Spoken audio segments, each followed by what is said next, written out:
प्रिय विद्यार्थियों, आज हम सुश्रुत संहिता के शारीर स्थान के चतुर्थ अध्याय गर्भ व्याकरण का अध्ययन आरंभ करेंगे।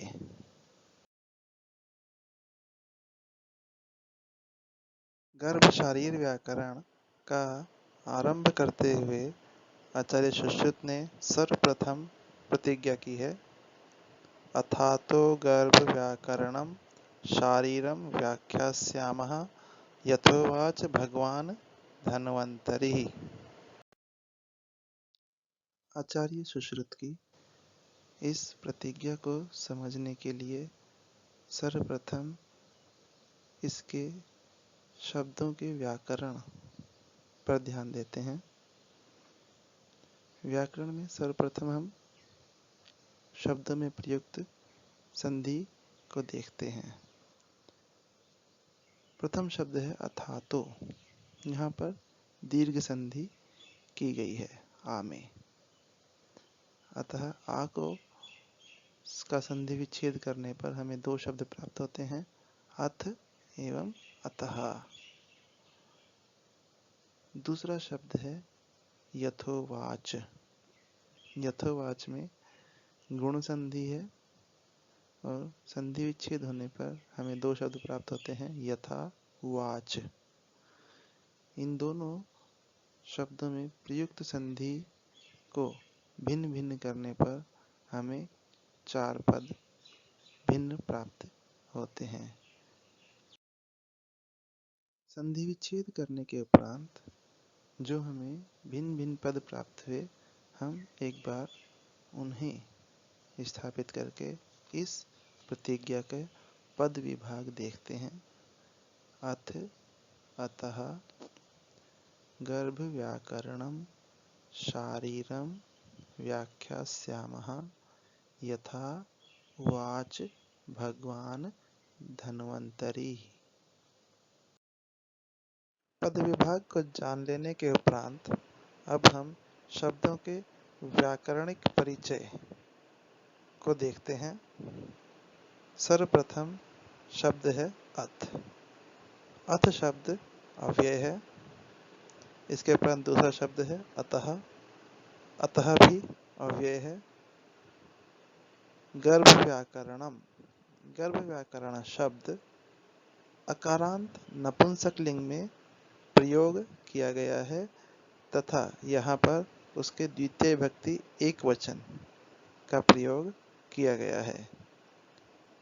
इसके अनंतर दूसरा शब्द है शारीरम। शारीरम शारीर शब्द अकारांत नपुंसकलिंग द्वितीय एक वचन है। इसके बाद क्रिया शब्द है व्याख्यास्यामः। वी एवं आंग उपसर्ग पूर्वक ख्या धातु के लेट लकार उत्तम पुरुष बहुवचन का रूप है व्याख्यास्यामः। यथा अव्यय है। वाच भ्रू धातु लिट लकार प्रथम पुरुष एक वचन।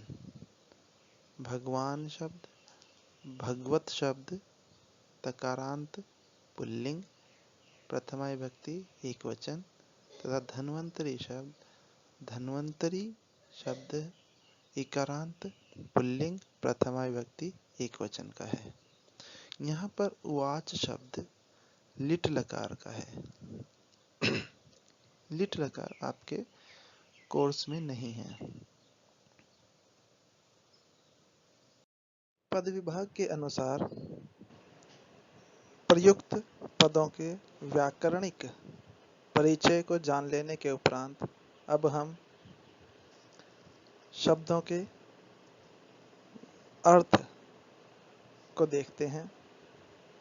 सर्वप्रथम शब्द है अथ। अथ शब्द अव्यय है तथा यह अनेकार्थक है। अथ के अनेक अर्थ होते हैं तथा अनेक स्थितियों में यह निरर्थक भी होता है। यहाँ पर हम एक इसका सामान्य अर्थ लेते हैं, इसके बाद अर्थात अनंतर। दूसरा शब्द है अतः।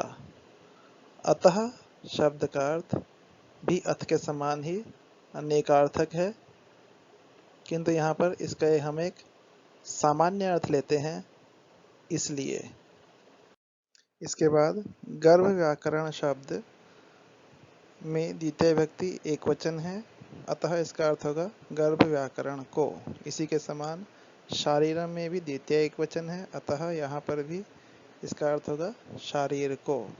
व्याख्यास्यामः भविष्यत काल के अर्थ में प्रयोग किया गया है, अतः इसका अर्थ बनेगा व्याख्या करेंगे। यथा अव्यय है जिसका अर्थ है जैसे। वाच लिट लकार अर्थात भूतकाल का रूप है, इसलिए इसका अर्थ होगा कहा गया है। भगवान पूजनीय के अर्थ में है, अर्थात वह स्वयं ऐसा ही रहेगा भगवान। तथा धन्वंतरी शब्द स्वयं करता है और कर्ता में प्रथमा विभक्ति होने के कारण इसका अर्थ होगा धन्वंतरी ने, अथवा यह ने के बिना भी प्रयोग हो सकता है। सभी शब्दों का पद विभाग, व्याकरण एवं शब्दार्थ जान लेने के उपरांत अब हम इसका अनुवाद करते हैं। अनुवाद करने के लिए हम पद विभाग के क्रम में स्थापित शब्दों के अर्थ को यथावत स्थापित करेंगे। जैसे प्रथम शब्द है अथ, इसका अर्थ है इसके बाद अतः, अतः का अर्थ है इसलिए। गर्भ व्याकरणम, गर्भ व्याकरण का अर्थ है गर्भ व्याकरण को। शारीरम शारीर को। व्याख्यास्यामः व्याख्या करेंगे। यथा जैसे। वाच कहा है। भगवान भगवान ने। धन्वंतरी धन्वंतरी। अनुवाद में प्राप्त इन दुरूहताओं को दूर कर सरलीकरण के द्वारा अर्थ को बोधगम्य बनाने के लिए हम सरलार्थ को देखते हैं। सरलार्थ बनाने के लिए हम सर्वप्रथम अनुवाद में द्वितीय स्थान पर स्थित इसलिए शब्द को प्रथम स्थान पर ले आते हैं तथा प्रथम स्थान पर स्थित इसके बाद को द्वितीय स्थान पर स्थापित कर देते हैं तथा गर्भ व्याकरण एवं शारीरिक दोनों के उपरांत उपस्थित को विशेषण विशेष्य भाव से एक ही बनाकर तथा सरलीकरण के द्वारा उस को की में परिवर्तित करके इसे गर्भ व्याकरण शारीर की इस प्रकार प्रयोग करते हैं तथा व्याख्या करेंगे यथावत रहता है। जैसे को थोड़ा सा वाक्य अवगमन हेतु सरल बनाने के लिए हम उसे जैसा में परिवर्तित कर देते हैं तथा कहा है क्रिया को अंत में ले जा स्थापित करते हैं तथा भगवान ने एवं धन्वंतरी ने इन दोनों शब्दों को के ने को विशेषण विशेष्य भाव से एक ही स्थान पर स्थित कर देते हैं और इन दोनों को क्रिया के पूर्व स्थापित करते हैं। इस प्रकार इस प्रतिज्ञा का अर्थ बन जाता है। इसलिए इसके बाद गर्भ व्याकरण शारीर की व्याख्या करेंगे जैसा भगवान धन्वंतरी ने कहा है। सरलार्थ को जानने के उपरांत अब हम आचार्य सुश्रुत के कथन के अन्वय को स्थापित करते हैं।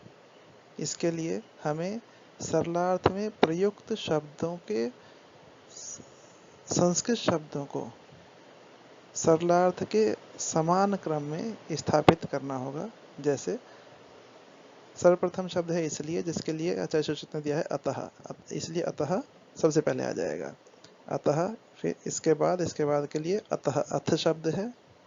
गर्भ व्याकरणम, गर्भ व्याकरण के लिए शारीर की, उसके लिए शारीरम व्याख्या करेंगे। व्याख्यास्यामः जैसा। यथा भगवान भगवान धन्वंतरी ने धन्वंतरी कहा है। उवाच। इस प्रकार हमारे समक्ष एक अन्वय प्राप्त हो जाता है। इस प्रकार इस कथन का अन्वय होता है अतः अथ गर्भव्याकरणं शारीरं व्याख्यास्यामः यथा भगवान् धन्वन्तरिः उवाच।